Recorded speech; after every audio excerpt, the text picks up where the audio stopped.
2부 순서 시작하겠습니다. 우리는 1부에서 창세기 24장의 네 주인공이 아브라함과 이삭과 종과 리브가 네 사람임을 보았습니다.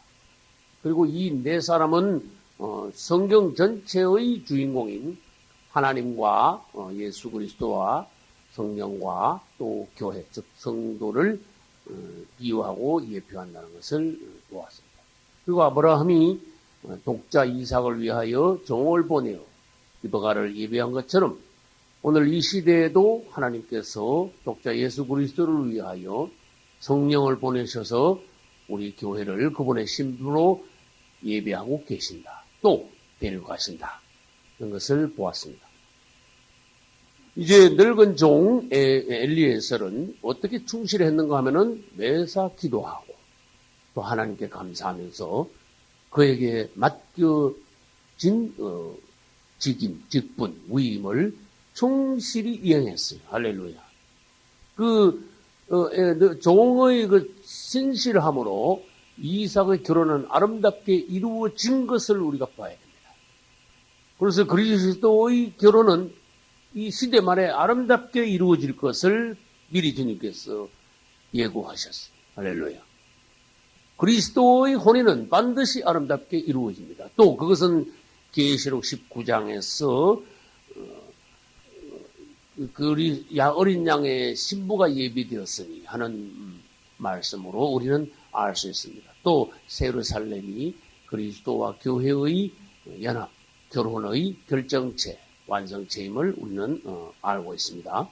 이제 종의 충실한 역할로 리브가를 만나고 리브가를 데려오게 되었습니다. 이제 그 단계부터 우리는 시작할 수 있게 되었습니다. 리브가를 만나가지고 이 종은 확신을 먼저 시켰어요.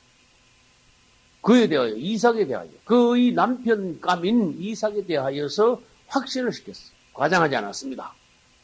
아주 사실대로 말하되 확신시켜가지고 리브가가 이삭을 한 번도 만나보지 못했지만은 이삭에 대해서 확신을 갖고 마음을 정할 수 있도록 그 종이 신실하게 역할을 감당했어요. 할렐루야.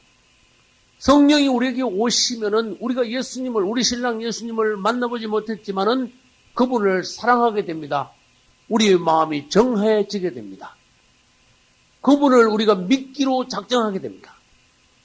오늘 이 사실과 똑같습니다. 다시 질문합니다. 리브가가 이삭을 본 적이 있습니까? 없습니다. 말만 들었습니다. 우리가 예수님 만난 사람이 있습니까? 없습니다. 그분에 대하여 말만 들었습니다. 그분은 다시 오신다 그랬습니다. 새 신랑으로서 앞으로 곧 재림하실 신랑으로 다시 오신다 그랬습니다. 앞으로 곧 만나게 될 것이라 그랬습니다. 그러나 우리가 성령의 감동을 따라서 그분에 대하여 듣고 우리가 마음의 확정을 가지고 확신을 가지고 내가 예수 그리스도를 나의 남편으로 내가 정하겠다 하고 우리가 확정한 거예요. 할렐루야. 오늘 지금 우리는 그 상태입니다. 그러면 이제 성령이 우리를 그리스도의 신부로서 그분께 데려가는 것만 이제 남았어요. 이제 그거 이제 좀 이따 하겠습니다. 이제 신부를 확신시키고 신부뿐만 아니라 주위에 있는 가족들까지도 허락을 받아냈습니다. 이 종이 그만큼 신실해요. 그래서 가족들이 다 있는데 설명을 했습니다. 설명을 하고 어떻게 생각하십니까? 내가 기도한 대로 이 자매가 그렇게 했습니다.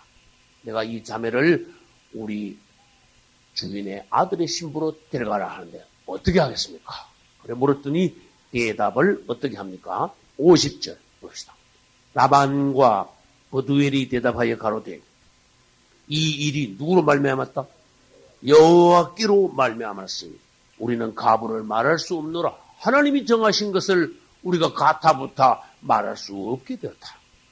리브가가 그대 앞에 있으니 데리고 가서 여호와의 명대로 그로 그대의 주인의 아들의 아내가 되게 하라. 할렐루야. 완전히 가족들에게까지도 허락을 받아냈어요. 가족들도 이 일이 여호와께로부터 난 것을 알고 승복을 했다 그 말이에요. 할렐루야. 이때 예, 감사합니다. 안 그랬어, 이 종은. 그러면 52절에 봐요. 여러분들도 일상 중에서 그분을 이렇게 찬송할 수 있어야 됩니다. 아브라함의 종이 그들의 말을 듣고 땅에 엎드려 여호와께 절하고. 할렐루야. 매사에 여러분 주님을 찬양하고 주님께 감사하고 할 수 있는 종들이 돼야 돼요. 이렇게 신실함, 참 부러운 종이야. 얼마나 그 무게가 있는 종이지. 그러고 난 뒤에 바로 가지고 온 낙타 열말에서 짐을 풀었어. 그래가지고 막 나눠줬어. 할렐루야. 먼저 푸짐한 선물을 맛배기로 준 거람. 아까 말씀드렸죠. 그래서 그 이삭을 아직도 만나보기 전에도 이삭이 얼마나 풍성한 남편감이냐 하는 것을 맛배기로 보여줬어. 거기 가면은 이거의 1000배, 10,000배가 다 당신 거다. 그런 식이야. 조금만 내가 가져왔다. 일단. 그래서 베드로전서 1장 8절에도 하나님께서 뭐라 그러시죠? 예수를 너희가 보지 못하였으나 사랑하는도다. 할렐루야. 그분이 성령 안에서 우리에게 확신을 주시기 때문에. 그리고 또 말씀드렸죠. 아까 이 종이 얼마나 신실한가 하면요. 일이 다 끝나고 선물도 풍성한 선물을 나눠줬습니다. 성령이 오실 때는 하늘의 풍성을 우리에게 가져오셔서 우리에게 지금도 나눠주고 계신다는 거예요. 천국 가야만 꼭 천국을 누리는 게 아니라는 거예요. 할렐루야. 그렇게 이 종이 가져와서 막 나눠준 것처럼 지금도 성령은 천국의 어떤 풍성함을 우리들에게 오늘도 나눠주고 계신다는 거예요. 오늘도 우리가 맛보고 있다는 거. 이 확신을 여러분들이 오늘도 가져야 됩니다. 천국에 가봐야 하라. 이러면 안 되는 거야. 오늘도 천국을 체험하고 맛보고 그 감격을 누리고 있다는 것이 오늘날 우리 그 교회 생활이라. 할렐루야. 그리고 난 뒤에 이 종은 얼마나 신실합니까? 아침에 그냥 꼭두 새벽에 일어났어, 말하자면. 그렇지요. 일찍 일어나가지고 준비를 해가지고, 자, 갑시다. 그랬네. 그러니까 식구들이 얼마나 놀랐는지. 아니, 어젯밤에 오신 분이 아침에 꼭두 새벽에 갑자기 딸을 데려간다고 갑시다. 그래버렸어. 그러니까 식구들이 얼마나 놀랐는지.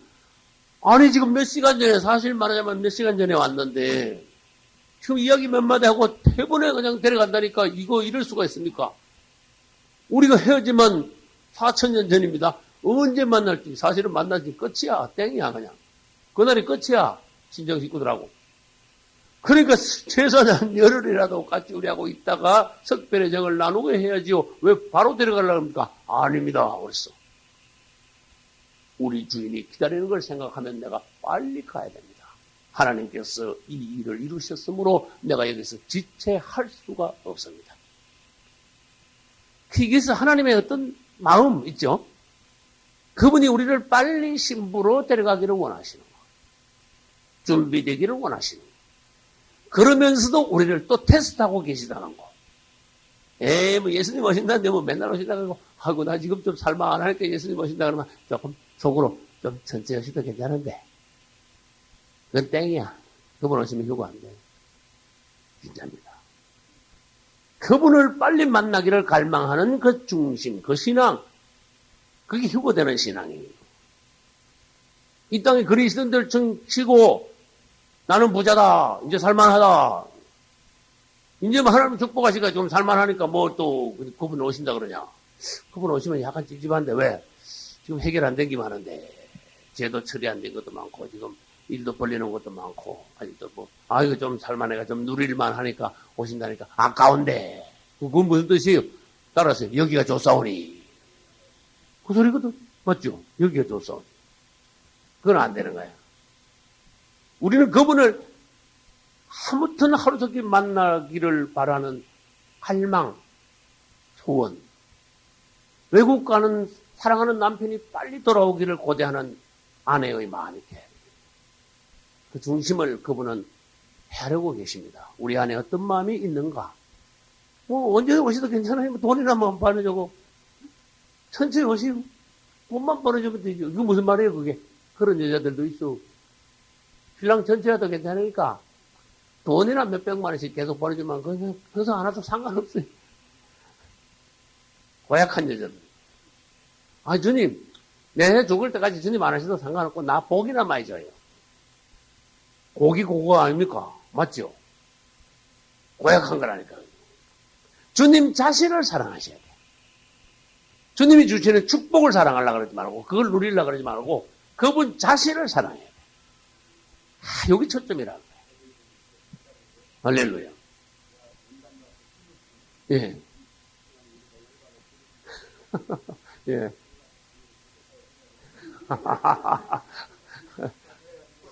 예.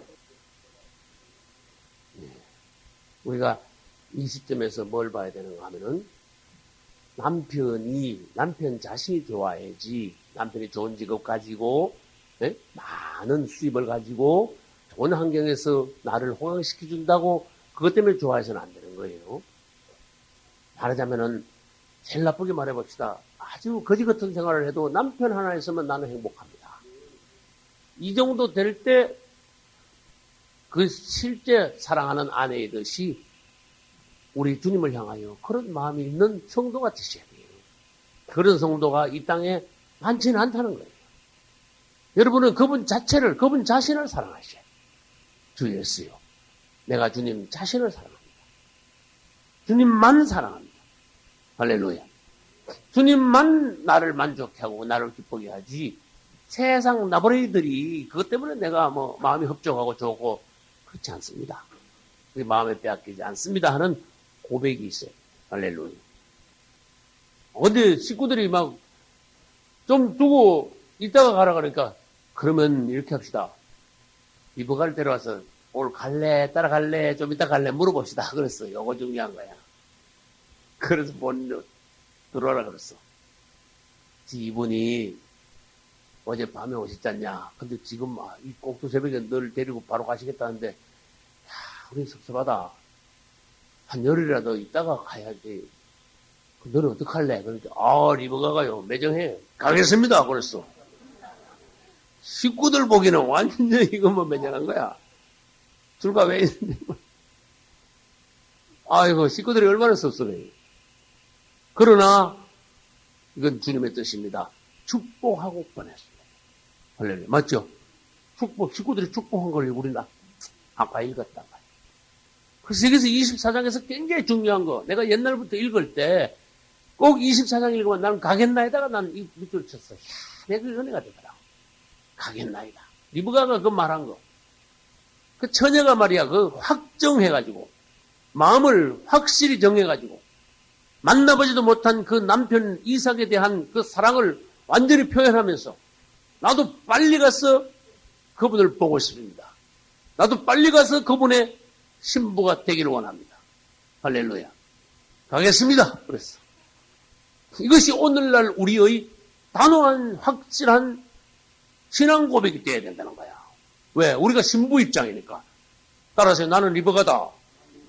리버가 같이 이렇게 확정 지워야 돼. 그분을 향하여 우리의 신앙을 간정을 해야 돼. 확실히 간정을 해야 돼. 아이고, 긴가민가. 모르겠어요.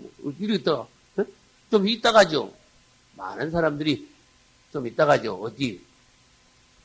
세상에 좀 이따 가죠. 여기에 조사원이 좀 더 이따 가죠. 사실은 그런 마음 먹는 사람들이 많잖아. 그분은 정말 아시잖아요. 그죠? 누구같이? 로서이처와 같이. 세상에 뒤돌아보고 빨리 떠나지 못하는, 세상에 뭔가 뿌리가 박혀가지고 그런 성도들이 많다는 것을 주님은 아십니다. 리브가가 이래서 멋있다는 거예요. 할렐루야. 우리도 그리스도께서 정말로 그분이 놀라우신 분임을 안다면은 그분을 빨리 보고 싶어 할 거야. 왜냐? 그분을 만나는 날은 말로 표현할 수 없는 기가 막힌 날이니까. 이 세상의 억만 배보다도 더 좋은 그분의 만남, 행복, 그 가운데서 우리가 영원히 생활하게 되기 때문에 그분을 만나는 것을 우리가 늦출 수 없는 거예요. 할렐루야. 그런데 서둘러 가지고 이 종은 리브가를 데리고 이삭에게 와서 혼인까지 시켰어요. 할렐루야. 율법은 우리를 그리스도께로 인도하는 몽학 선생이다. 갈라디아서. 이 성령, 늙은 종은 성령을 예표합니다. 성령은 우리를 그리스도께로 인도하는, 성령은 몽학 선생이 아니고 바뀌어줘야 돼. 여기서. 율법은 몽학 선생.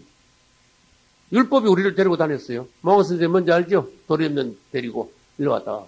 아무튼 율법이 도련님을 데리고 다녔어. 도련님은 뭐예요? 어릴 때야. 그러나 성령은 우리를 데리고 인도하여 그리스도께로 갔다가 인계하는 결혼식 날 신부 손잡고 입장하는 게 누구예요? 아버지 그렇게. 신부의 누구? 보호자라고 말해요. 성령은 우리를 그리스도께로 인도하는 보호자다. 율법은 우리를 그리스도께로 인도하는 뭐다? 몽학 선생이다. 이런 종류를 알아야 돼. 그러면 성령이 언제 우리를 그리스도께로 인도하는데요? 이것도 물어줘야 돼. 성경에서 그게 나옵니까? 나오지요. 자, 그러면 결혼식 때 아까 우물가에 종이 먼저 나와서 기다리고 리버가 나중에 나왔다 그랬습니다. 그런데 결혼식장을 한번 이야기해 봅시다. 결혼식 때 신랑이 먼저 입장합니까? 신부가 먼저 입장합니까? 아, 신랑이 맞죠. 그러면 마지막 때 가면은 예수님이 먼저 공중재림하겠습니까? 우리가 먼저 휴거 되겠습니까? 예수님 먼저 공중에 오시는 거예요. 할렐루야. 그리고 예수님이 먼저 신랑 입장. 신랑 입장하면 그냥 음악 소리 좀 있어야 될 거 아니야. 그죠? 그게 나팔 소리요. 그 다음에 신부 입장. 신부가 혼자 못 가. 보호자가 딱 데리고 딱 신랑한테 가서 완전 인계를 해줘야 돼요. 그게 뭐예요? 성령이 우리를 데리고 휴거시켜 우리 신랑 예수 앞에 가서 딱 인계하고 성령의 역사, 역할은 끝나는 거예요. 할렐루야. 늙은 종이 완전히 그 사명을 직임을 감당했어요. 확실하게 감당했듯이 성령은 우리를 확실하게 오시는 신랑 예수께 인계할 겁니다. 그러므로 이삭이요, 신부를 맞이해가지고 얼마나 좋은지 몰라. 이 늙은 총각이 40세가 돼가지고 얼마나 갑자기 생각도 못하는, 머리로는 생각도 못하는 얼마나 아름다운, 성경은요 리버가를 심히 알았다 그랬어. 심히 알았다. 그 정말로 아름다운 신부가 갑자기 어느 날 딱 왔는데, 이야, 과연 하나님께서 보내신 신부야. 얼마나 마음의 위로를 받았는지, 즐겁고 기쁜지. 할렐루야. 그것이 우리를 맞이하는 그리스도의 심정 아닙니까? 앞으로 주님이 오셔가지고 우리가 휴거됐을 때 그분이 얼마나 우리를 만나, 우리를 맞이하여 기뻐하시는가, 그걸 보여주시는 거 아닙니까? 여러분이나 내 인물이 어떻게 하든지 그거 상관없어요. 우리는 영적인 인물 가지고 그분을 기쁘게 드리는 거예요. 할렐루야. 그래서 이 종은 사명을 다 감당했습니다. 그러면 우리는 이제 이 질문을 할 때 이삭이 하루 중 어느 시간에 신부를 맞이했습니까? 이 질문을 해가지고 다른 거를 유추를 해내야 돼. 저녁, 할렐루야. 저물 때, 할렐루야. 그러면 성경에 헛된 단어가 한 단어라도 있습니까? 주님, 이삭이 왜 아침에 신부를 맞이하지 않고 저녁에 왜 맞이했을까요? 이것도 물어줘야 돼. 그게 성경을 연구하는 방법입니다. 저녁 저물 때, 그럼 이 시대 말에 이렇게 표현해줘야 돼. 이 시대 말에 가서 그리스도의 혼인잔치가 있을 것이다. 그런 뜻이에요. 다시 말해서 이 시대 말이 되면은 그리스도와 교회의 어린 양의 혼인잔치가 있을 것이다. 다시 말합니다. 혼인잔치는 언제 있습니까? 이 시대 말에. 어디서 있습니까? 장소는 우리와 그리스도께서 혼인하는 장소가 어디입니까? 서울입니까? 어디? 그렇죠. 공중. 임건사님 잘하시죠. 따라서 공중. 따라서 공중 혼인잔치. 어린 양의 공중 혼인잔치. 이런 식으로 말했습니다.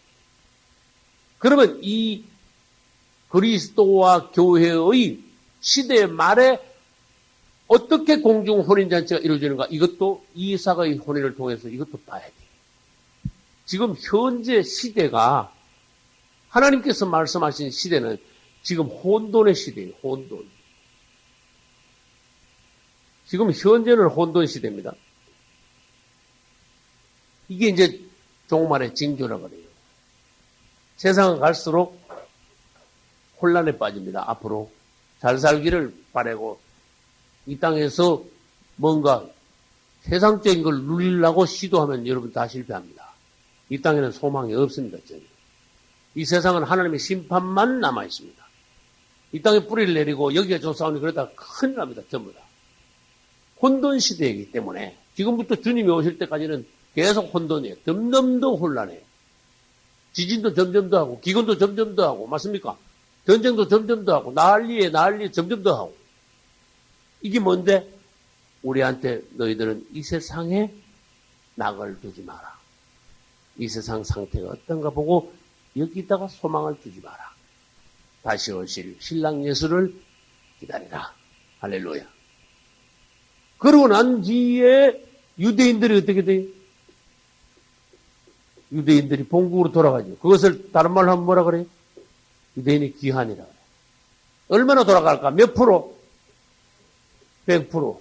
유대인들이 100% 본국으로 다 돌아가요. 세 번째, 러시아가 어떻게 돼요? 이스라엘 침공. 하다가 멸망당해요. 그 다음에 등장하는 것이 적그리스도의 등장. 순서가 이렇게 돼요. 말하자면 유대인들이 본국으로도 안 들어가는데 적그리스도가 나타나면 그런 때이야. 1992년도 10월 28일 밤 12시에 예수님 오시는데 야, 너 거짓말 하지 마. 왜? 이게 돼야 주님이 오시는 거야. 우리가 마지막 때에 종말로 해서 똑바로 배우면요. 거짓말 하지 마. 이렇게 되는 거야. 너는 이단이야. 이렇게 되는 거야. 근데 아무것도 모르면 무조건 이걸 믿고 막 모여가지고 와, 나 12시 되니까 막 안 오네. 쏘갔네. 영적으로 굉장히 타격이 와요. 우리는 성경을 확실히 알아야 돼. 왜? 다 가르쳐 주셨으니까. 이거 희미하게 배우지 말고 똑바로 배워서 마지막 때 돼서 너라도 실상을 똑바로 알아라. 너라도 썩지 마라. 네 자녀들이라도 안 썩게 하라. 할렐루야. 적그리스도의 등장은 유대인들이 돌아오고 러시아 침공 후에 적그리스도 등장해야지. 이 느닷없이 이 앞에서 유대인들이 본국으로 돌아가기 전에 적그리스도 오면 순서 자체가 맞지 않는 거야. 그럼 적그리스도가 등장하면은 유대인들과 뭐예요? 유대인들과 몇 년 조약을 맺을까? 7년 조약을, 평화 조약을 맺을. 몇 년? 7년이라는 이것이 바로 마지막 한일이에요. 조약을 맺는 그날에 질문합니다. 뭐가 끝납니까? 이방인 때 끝납니다. 할렐루야. 그리고 이방인 때 끝난단 말은 지금 우리 가족들, 구원받지 못한 가족들, 이날 이후로는 전도하지 마. 예수 입에서 끊어지 마. 그날까지, 7년 조약 맺는 그날까지 구원받는 사람들이 딱 천국을 들어가는 거야. 그러면 그날부터 7년은 뭔데? 7년을 그림으로 그린다면 앞에는 뭐요? 전 3년 반. 뒤에는 뭐요? 후 3년 반. 그럼 앞에는 무슨 일이 있어요? 성도가 환난을 당하고 뒤에는 뭐요? 대환난, 불신자들, 하라죽중이들이 땅에 남아가지고 환난 당하고. 그래서 우리는 7년 조약을 맺고 난 뒤에 적그리스도가 이 땅에 현금, 수표, 카드를 전부 다 없앤다는 사실을 알아야 돼요. 그러는데 대신 뭐 받아라 그래? 적그리스도 표인 666 표를 어디 받아? 이만 오른손에 받게 한다는 걸 알아야 돼요. 이게 뭐냐 하면은 바로 결정적으로 알곡과 가라지를 갈아내는 방법이 표 받는 사건이 있기 때문에 알곡과 가라지가 그때 분별이 되지. 이런 사건 없으면 누가 알곡인지 누가 가라지인지 아무도 몰라요. 왜 그럴까요? 이 표 안 받으면 죽인다 이래 뿌리니까. 이 표 안 받으면 전부 다 굶어 죽는 줄 알아. 그러니까.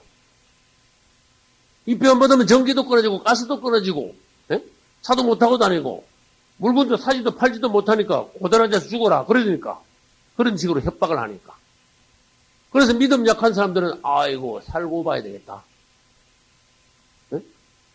내가 믿음을 버리는 게 아니고 좀 살고 봐야 되겠다. 핑계를 그렇게 되는 거야. 믿음을 버리는 게 아니고 살고 봐야 된다. 그게 무슨 핑계인가 하면 에서의 핑계야. 아이고 내가 지금 굶어 죽게 됐는데 장자권 그걸 가져가 그걸 빨리 한 걸 줘봐.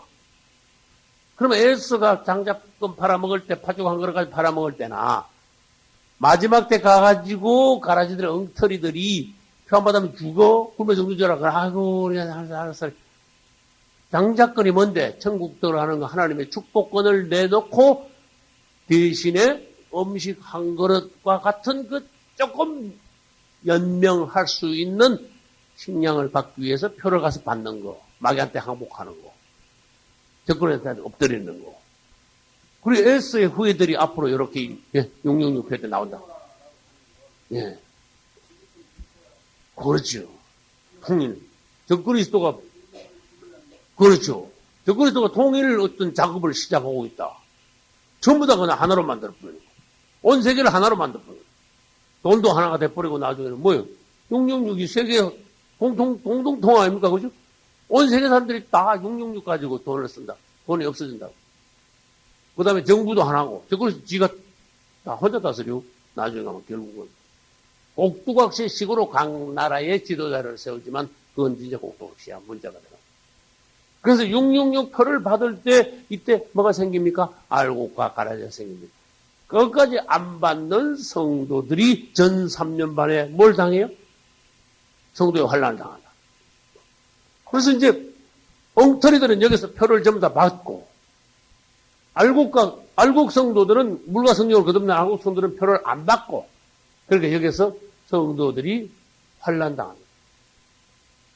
그래서 전 3년 반 끝나는 시점에서 성령이 오셔가지고 우리를 휴거시켜 데려가시는 게, 이게 아까 종이 리브가를 데려가는, 그래가지고 이삭에게 인계하는, 예수 그리스도께서 먼저 공중 재림해 계시고 구름 속에 그 이후에 우리가 구름 속으로 끌어올려 할렐루야 주님 앞에서 주님을 만나 공중 혼인잔치하고 영원히 주님과 함께 계시는데 사실은 대환란이 끝나면 땅으로 다시 내려오는 거예요.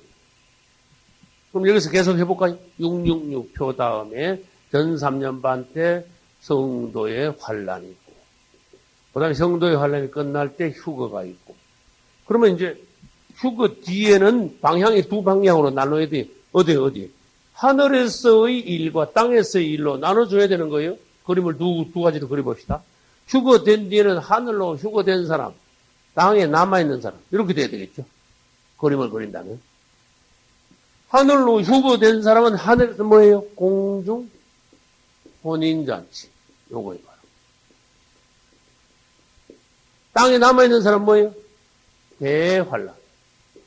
이렇게 나누는. 대환란 때 사람들은 대부분이 다 죽고 대환란이 끝나면 공중 혼인잔치한 성도들을 데리고 주님이 뭐 하십니까? 따라서 지상재림. 여기 성도의 환란 끝나고 휴거 여기서 공중재림이 있습니다. 공중재림 있고 혼인잔치 끝나고 그 다음에 지상재림이 있습니다. 지상재림. 이제 우리 주님과 성도들이 마지막 때 이 시대 말에 이삭의 결혼과 같이 혼인하는 그런 과정들이에요. 그러면 지상재림하고 난 뒤에 뭐가 이루어질까요? 지상에서 뭐가 이루어질까요? 따라서 천년왕국이 끝나면은 새하늘과 새 땅, 영원한 새하늘과 새 땅으로 들어감으로써 이 시대가 끝납니다. 하나님의 영원하신 목적과 갈망이 이루어지는 겁니다. 우리는 그때 예루살렘 성에 갈 것입니다. 성이 될 것입니다. 할렐루야. 용어를 굉장히 신중하게 잘 써야 돼요. 우리는 새 예루살렘에 들어간다고만 말하면 안 돼. 새 예루살렘에 들어가면서도 한편 우리는 새 예루살렘이 된다고도 말해요. 이 용어가 대단히 중요한 용어예요. 그래서 이 시대가 성경은 이렇게 마감된다는 것을 확실히 보여주고 계세요. 근데 엉뚱한 소리, 언제 예수님 오신다고, 개코 같은 소리 하는 거는 이 성경 지식이 없는 사람들은 그거 넘어가기 쉽다고 했겠어요. 그래서 우리가 이단에게 안 넘어가려면은 확실하게 성경을요, 분명히 깨달아, 아주 밝게 우리가 깨우쳐야 돼요. 또 하다 보면 약간 또 서로가 틀리는 어떤 부분들이 있죠.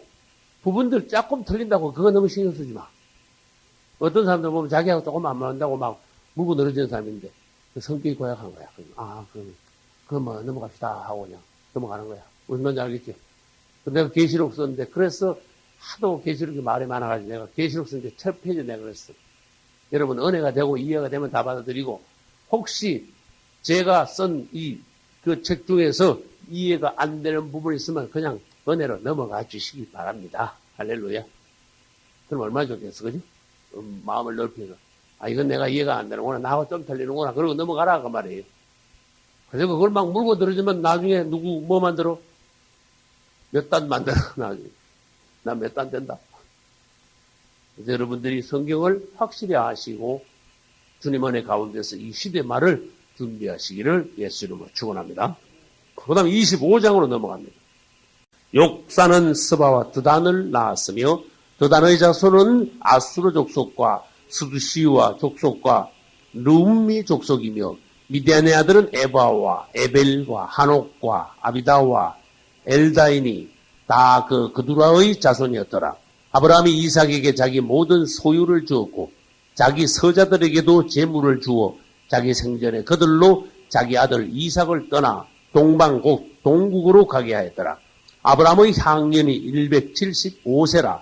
그가 수가 높고 나이 많아 기운이 진하여 죽어 자기 열조에게로 돌아가매 그 아들 이삭과 이스마엘이 그를 마므레 앞 헷 족속 소알의 아들 에브론의 밭에 있는 막벨라 굴에 장사하였으니 이것은 아브라함이 헷 족속에게서 산 밭이라. 아브라함과 그 아내 사라가 거기 장사되니라. 아브라함이 죽은 후에 하나님이 그 아들 이삭에게 복을 주셨고 이삭은 보엘 라헤로의 근처에 거하였더라. 아멘. 우린 드디어 25장에 왔습니다. 여기가 창세기의 절반입니다. 할렐루야.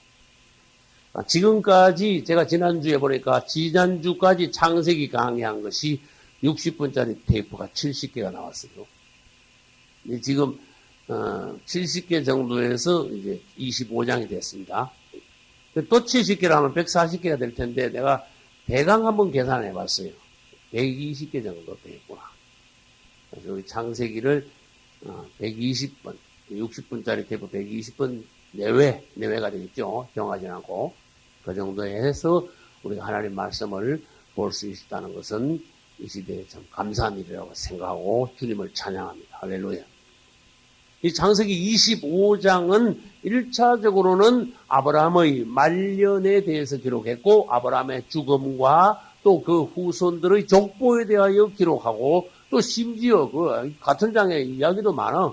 야곱과 에서가 탄생한 장. 그 다음에 또 야곱과 에서가 또 뭐까지 했어?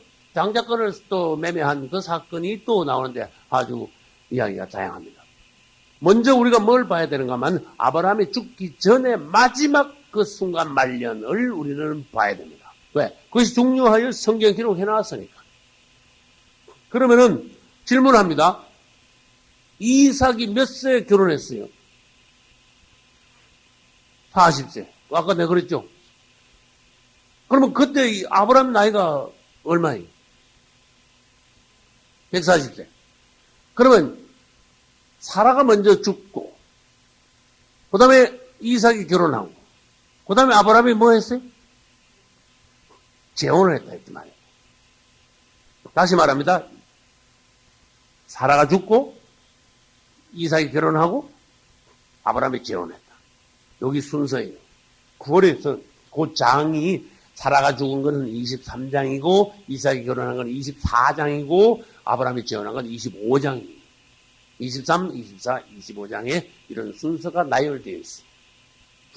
그리고 아브라함이 마지막 때에 말년에 가서 재혼을 하고 그 부인 이름이 그두란데 6 아들을 놓고 그 이후의 일들을 간단히 기록하고 175세에 죽었다 하는 기록이 25장에 나옵니다. 그러면 아브라함은 평생에 몇 명의 여자 사이에서 몇 명의 자녀를 낳았을까? 3명의 여자에게서 도합 몇 명 낳았어요? 8명을 낳았습니다. 이 부분에 대해서 우리가 보지 않을 수가 없어요. 그러면 중심은 누굽니까?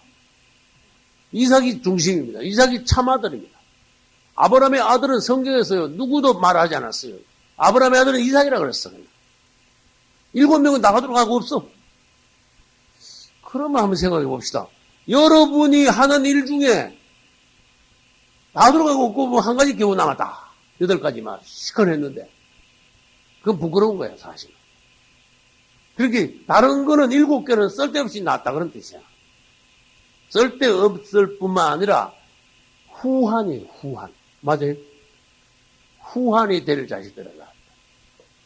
그래서 아브라함이 그만큼 유명한 아브라함이라도 굉장히 말년에 가서 하나님 앞에서 성숙하지 못한 면을 보였다. 육적인 마지막 때 육적으로 마감이 됐다. 그래서 그림 한번 그려볼게요. 아브라함 부름 받아가지고 싹 올라갔어. 이렇게. 그리고 아브라함. 도표로 그려봅시다. 아브라함 일생을 한번 그려볼게요. 싹 올라갔어. 올라가다가 뚝 떨어진 적도 있어. 언제 떨어졌어요? 애굽 내려갈 때 뚝 떨어졌어. 애굽에 있다가 계속 있었습니까? 돌아왔죠. 돌아오면 다시 올라온 거야. 올라가서 하나님하고 서 있다가 웬걸 참다 안 돼가지고 10년 만에 뭐 했어요? 이스마엘을 낳고 뚝 떨어져 버렸어. 맞잖아요. 이 뚝 떨어졌는데 13년 동안 하나님이 안 나타나셨어. 13년 있다가 하나님이 오셔가지고 할례 받고 이름도 바꾸고 쫙 올라갔어. 맞지? 그래가지고 18장에 가면 하나님이 찾아오시고 22장 가면 막 이삭을 바치고 막 대단해. 근데 사라가 죽으면서 뭔가 좀 재미가 없어요. 이렇게 내려오는 것 같아.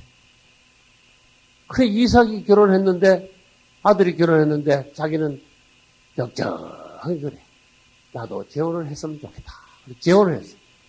재혼을 하고는 웬걸 성경 보니까 막 내려가. 그래가지고 여기서 175세 죽었어요. 아브라함 그린 걸 여러분 어떻게 생각하십니까? 네? 어떻게 생각해요? 그 그림이 거의 틀린 그림은 아닙니다. 이 도표가 올라갔다 내려갔다 올라갔다 내려갔다. 그러면 여러분 집에 가가지고 여러분 자신의 오늘날 현재까지의 그림을 도표를 한번 그려봐요. 그럼 앞으로 어떻게 할 건가 한번 계획을 한번 세워봐요.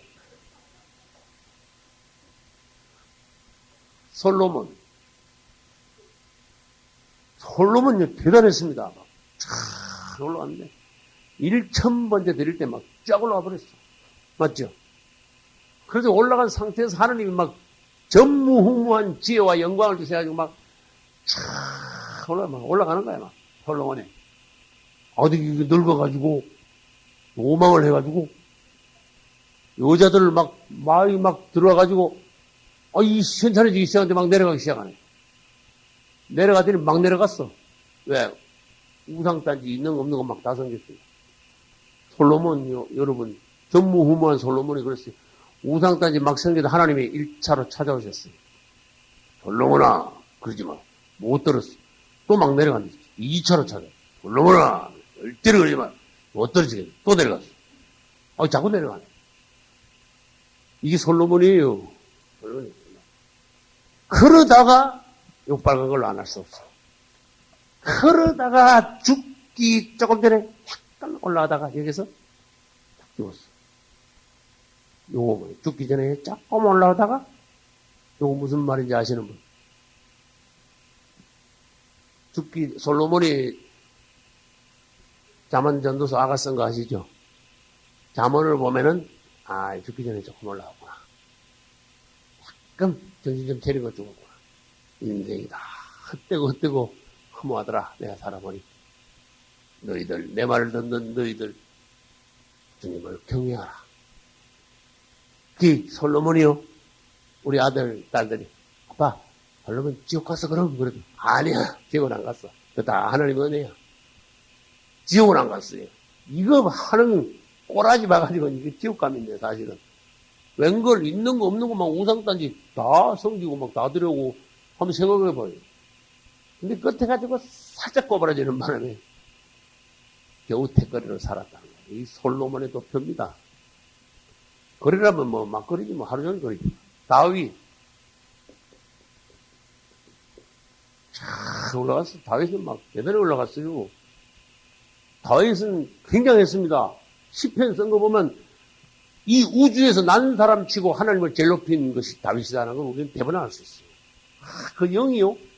최고 높이 올라간 거예요. 그 다음에 성숙하기로 말하면 야곱이 최고 성숙했다.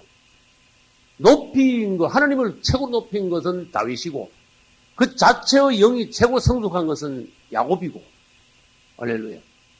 다윗이 막 쫙 올라가지고, 어느 날 갑자기 결정적인 범죄를 했어. 뭐요? 간음하고 살인죄를 하는데 팍 떨어져 버렸네. 그럼 뭐 여기서 막 쫙 내려갔냐? 안 내려갔어요. 떨어지자마자 다윗이 범죄한 순간 누가 찾아왔어요? 나단에 찾아가지고 뭐 했어요? 책만 하니까 다윗이 참, 솔로몬은 봐. 1차로 하나님 찾아와서도 못 들은 척하고, 2차로 또 찾아도 또 못 들은 척하고, 하나님이 직접 오시는데도 못 들은 척했는데, 다윗은요, 범죄하고 난 뒤에 나단에 찾아왔는데, 당장 회개했어. 할렐루야. 그 다시는 안 떨어졌어. 그래가지고, 쭉 올라가다가 죽었어. 이게 다윗이. 여러분, 만나 안 만나 잘 한번 봐요.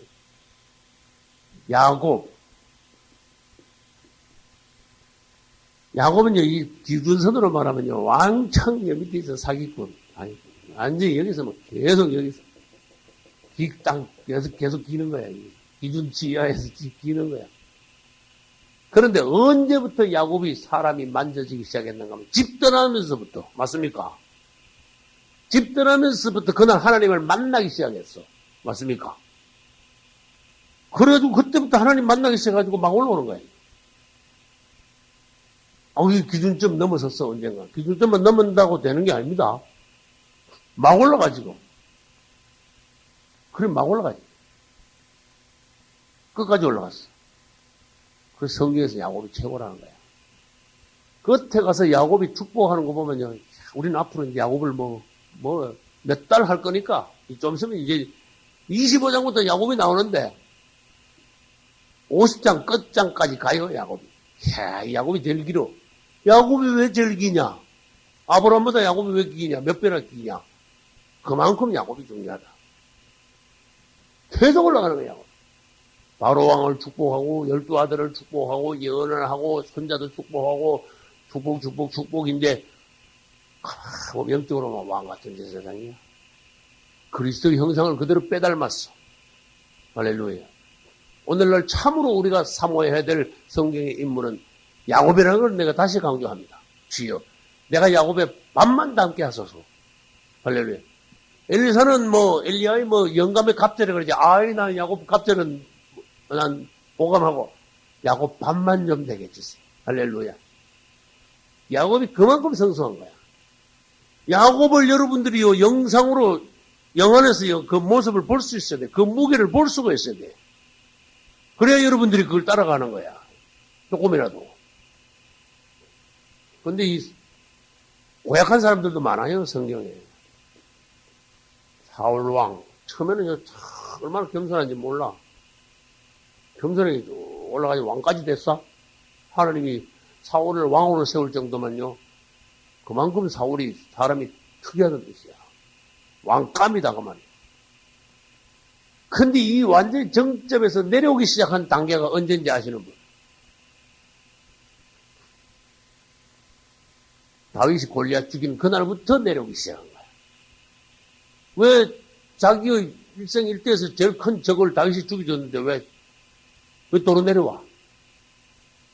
이 사람이 그만큼 안 된 거야. 그릇이 안 된 거야. 시기 질투에. 다윗이 만만이고 자기는 천천히니까 그것은 완전히 그릇이 안 되는 거야. 사람이 그릇이 안 되면요, 아무것도 아닌 데서 시험 들어가지고 악신이 들어와. 맞습니까? 내가 그릇이 안 되면 악신이 들어올 수 있는 기회를 열어주는 거다. 그래서 내가 그릇이 안 되면 용납이 안 되니까, 그릇이 안 되니까 다 못하면 쏟아지는 게 뭐예요? 그게 미워하고 질투하고 혈기를 내고, 예? 포기해버리고. 이게 사울에서 우리가 볼 수 있어요. 사울은 그릇이 안 된다.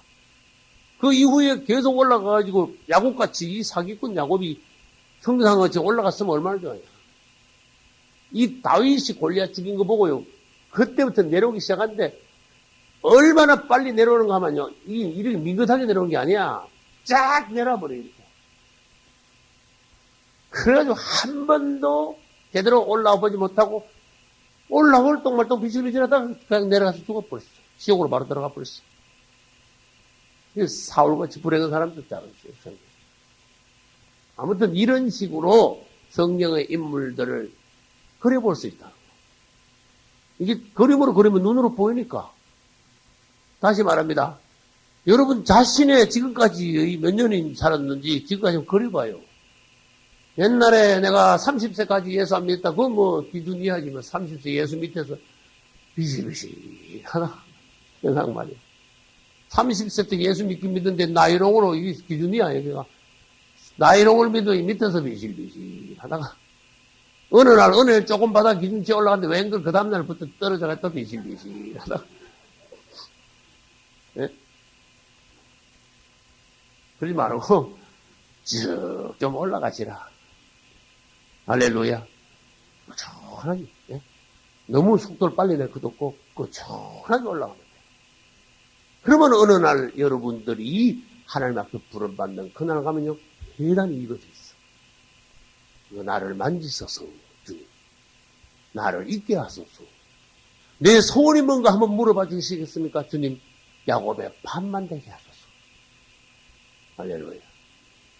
이 땅에서 다윗은 주님을 찬양으로 높였습니다. 다니엘은 기도로서 본을 보였습니다. 사울은 시대를 바꾸는데 하나님이 쓰셨습니다. 야곱은 하나님이 사람을 만지면 어떻게 되는가 성경 전체에서 극적인 표본을 보여줬습니다. 많은 훌륭한 종들인데 우리가 그들의 장점을 따서 하나님 앞에 이 시대에 하나님이 만져서 변화시키는 종이 된다면 그것이 바로 내 소원입니다. 할렐루야. 그래서 우리는 이제 아브라함의 말년이 어떤가 한번 다시 생각해 봐요. 올라가다가 내려가지고 끝에 가서요. 완전히 아브라함이 육이 됐다는 거예요. 이게 불행한 거예요. 재혼을 하지 않은 게 좋을 뻔했어. 조금 좀 심심해도 말하자면 쓸쓸해도 재혼을 하지 않았으면 그 쓸쓸하고 마음 아프고 아주 가슴이 아리한 그 시간이 주님을 찾는 시간이 될 텐데 재혼을 했다 해놓으니까 그 새로 얻은 말하자면 마누라한테 빠진 거야. 그러다가 140대 노인이 어쩌다가요 6이나 나왔어. 근데 내가 성경 연구하면서 이상하다. 90몇 세 때 벌써 난 죽었다고 그래 놓고는 언제 140대 내가 웬걸 죽기는 뭘 주고 6이나 났어요. 이삭 하나 낳는 데는요 25년 걸렸는데 재혼 아들이면 대부분 6을 낳아버렸네. 도무지 이게 뭐냐? 이거 나하고 연결되는 문제일 거다 우리하고. 이걸 한번 알아보자. 아브라함이 자기가 생각하니까 죽은 몸이라고 그랬어요. 남자 고실 다 했다 그랬어요. 근데 하나님이 오셔가지고 하나님의 약속과 주의 능력으로 이삭을 낳는 힘을 얻었어요. 영역을 얻은 거야. 또 육신에도 힘을 주셨지. 근데 그 힘을 영적으로 하나님을 섬기고 선한 역사로 쓰면 좋았는데 이삭 낳고 난 뒤에 그 다음에 사라가 죽고 난 뒤에 힘이 남아있는 거를 육적으로 써버렸어. 이 방법밖에 해석이 안 돼요. 그래도 우리가 아무리 은혜를 받아도 아무리 하나님의 축복을 받아도 그것이 우리의 말년에 육신적으로 될 수가 얼마든지 있다. 성경에는 아브라함만 그러냐? 아니다.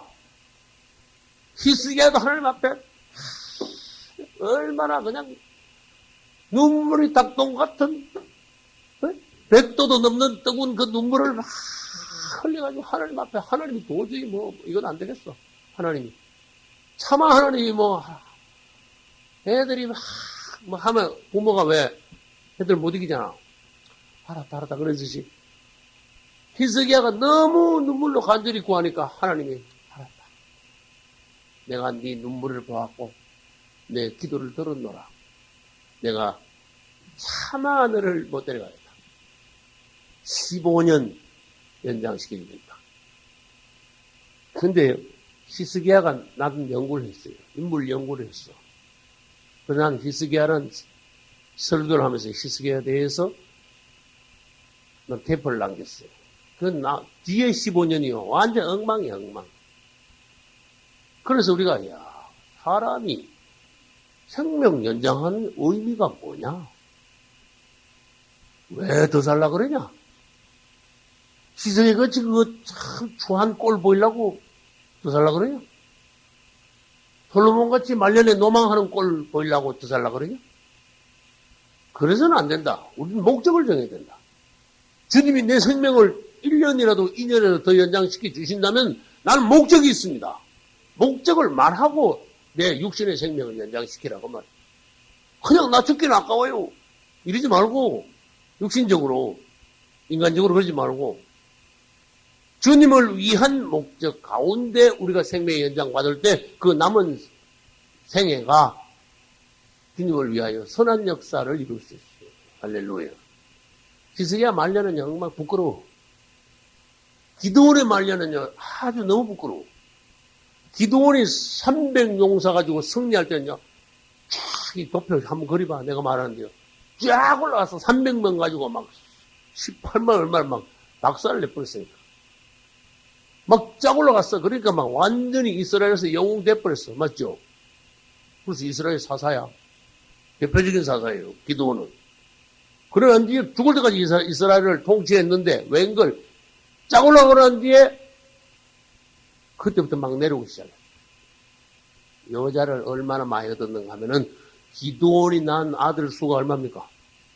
70이다. 그럼 저도 여자가 몇 명이에요. 그래서 그만큼 타락한 거야. 기드온 집에 나쁜 뭐가 하나 있었다. 우상이 있었단 말이야. 검으로. 네? 검으로 에봇을 만다. 자기 집에다 갖다 놨는데 사람들 그거 와서 막 비는 거야. 이건 정말 너무한 사건이야, 이거는. 애들 그러놨죠. 자녀 교육 못 시켰죠. 그래가지고 자기가 죽자마자 웬걸 아들 사이에 반란이 일어나가지고 70명 나온 거 뭐 하루아침 다 죽었거든. 이게 말년이 그만큼 부끄럽다. 이스라엘 300용사 가지고 승리한 기드온의 말년이 그만큼 부끄러운 말년이 됐다는 거예요. 히스기야가 왕이면 뭐합니까? 15년이 부끄러운 15년이 됐다는 거예요. 아브라함도 정말 놀랍습니다. 그러나 말년에 보니까 재혼해가지고 완전 육으로 여섯을 낳았어. 이 이스마엘은 세상적인 아들이라고 보면 되고 그두라에게서 난 6명은 육의 아들이라고 보면 되고 진짜 이삭은 하나님의 아들이라고 보면 되고 그래요. 왜 그렇게 말할 수 있는가 하면 이스마엘은 애굽에서 데려온 여자의 소생이기 때문에 내가 세상적인 아들이라고 그랬어요. 왜? 애굽은 세상을 역사하니까. 그 다음에 그두라에게서 난 거는 완전히 육이거든요. 그래서 하나님이 아브라함이 8을 낳았으면 아브라함의 아들을 8명으로 쳐주느냐? 아니기 때문에 문제가 많은 거예요.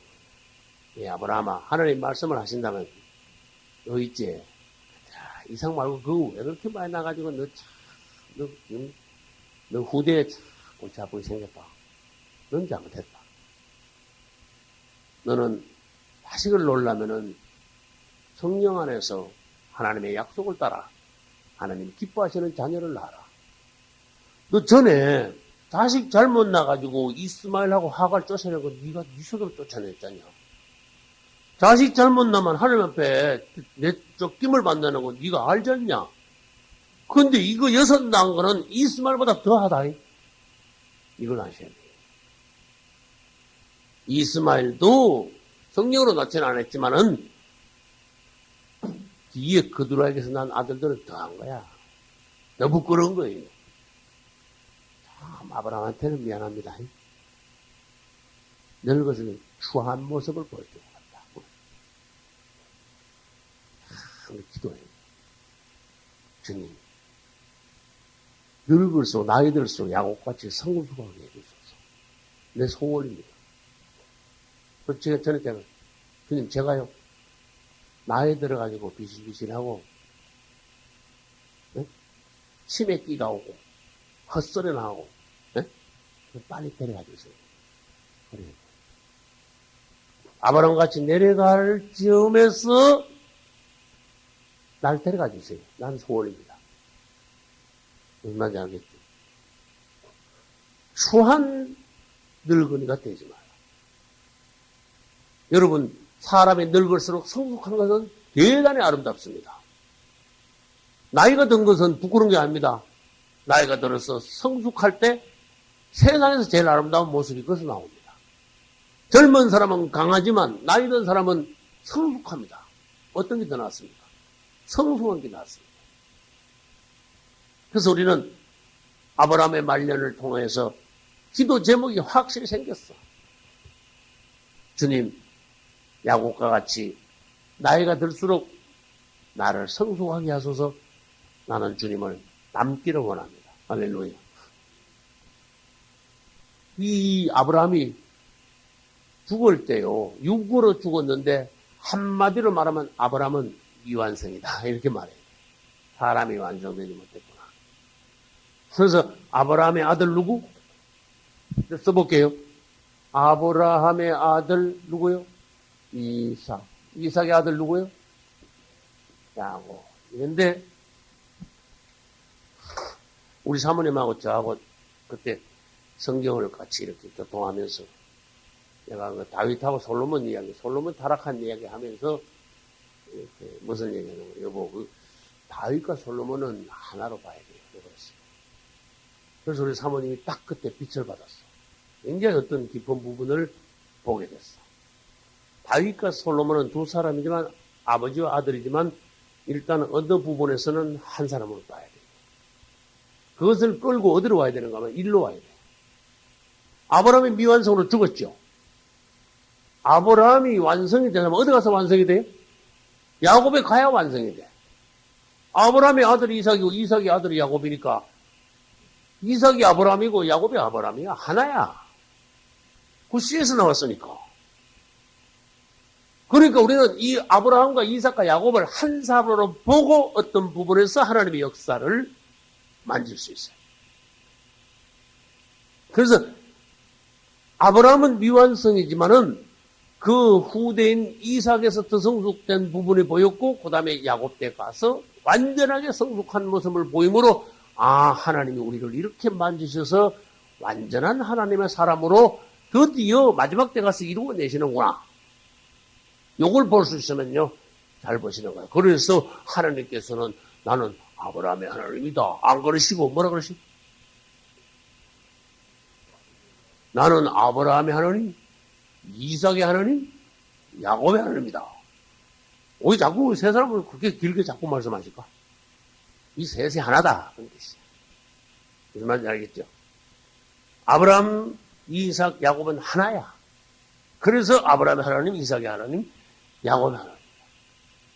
그래서 하나님이 삼일체, 삼일 하나님이시듯이 이 세 사람은 삼일이야. 셋이지만 하나야. 그렇게 봐야 돼. 이 세 사람에다가 위를 위자를 못 쓰지요. 이 세 사람이 하나라면 삼일이야. 셋이면서도 이 세 사람을 하나로 봐야 된다. 그런 뜻이에요. 그래서 이제 우리는 지금 현재 아브라함의 어떤 수준에 있을지는 모르나 이삭의 단계를 넘어서 이삭도 이제 다음 주에 보겠습니다. 이삭의 단계를 넘어서 이제 우리가 창세기 끝까지 볼 야곱의 어떤 지극히 성숙한 그 단계, 하지. 이러는 것을 볼 때 우리 자신도 하나님께 맡기면 하나님이 우리를 그렇게 만들어 주신다는 것을 우리에게 보여주십니다. 할렐루야. 질문합니다. 창세기 지금 25장을 하고 있는데 25장에 족보가 세 족보가 나와. 세 족보. 뭐 뭔지 알아봐요. 창세기 25장에 세 족보가 나옵니다. 누구 족보? 뭔 족보? 뭔 족보? 뭔 족보입니까? 족보를 다른 말로 가계라 그래. 가계. 집가자, 이열계자. 가계. 처음에 1절과 2절과 1절과 2절, 3절, 4절에는 그두라의 아들들의 가계가 있어요. 아까 내가 뭐라 그랬죠? 육신의 자녀들이다. 육신의 자녀의 가계가 있고, 그 다음에 또 한번 넘어가 볼까요? 몇 절에 가면 뭐가 나옵니까? 13절에 가면은 밑줄 쳐요. 이스마엘의 아들들. 그 다음 밑줄 쳐봐요. 이스마엘의 아들들의 이름은 그 이름과 그 세대대로 이와 같으니라. 이스마엘의 장자는 느바요시요. 그 다음은 게달과 아프엘과 막 쫙 나와요. 그래서 몇 명 이스마엘의 아들이? 12이라는 걸 알아야 돼요. 그렇게 야곱의 아들은 12이지만은 누구의 아들도 12이다? 이스마엘 아들도 12이다. 근데 용어가 달라. 야곱의 아들은 12지파라 그러고 이스마엘의 아들은 12방백이라 그래. 예? 그냥 두목들이에요. 두목들. 동네 두목들 식으로 방백이야 그냥. 그래서 우리는 그 이스마엘도 12고 야곱도 12지만은 하나님께서 보시기에는 영적인 아들들과 육적인 아들이다. 그 부류가 확실히 다르다. 근데 희한하죠. 지금 아랍인들은요, 이스마엘이 적자라 그래. 이스마엘이 진짜 아들이라고 막 뻑뻑 세워. 무슨 이해가 가요? 그래, 이삭이 진짜 아들이 아니야. 이스마엘이 진짜 아들이야. 왜? 팔이 어디로 굽어? 자기들이 이스마엘 후손들이니까. 그렇게 자기들 조상인 이스마엘이 아브라함의 적자래. 에? 상속자래. 맏아들이래. 그렇게 뻑뻑 세우는데 너 안 그래. 아브라함은 이삭을 낳고 그랬어. 이스마엘은 없어. 안만 봐. 그래서 우리는 이삭의 가계가 하나님의 아들들의 가계다. 그럼 이삭의 가계가 지금 나오기 시작합니다. 19절부터 26절 보면 19절 아브라함의 아들 이삭의 후예. 이삭의 후예다 밑줄 쳐.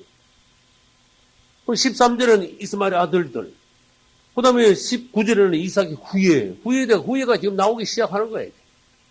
그리고 첫 때에서는 에스와 야곱을 낳는데 에스는 탈락되고 야곱이 12아들을 낳는데 야곱의 12아들은 전부 다 탈락이 안 돼요. 할렐루야.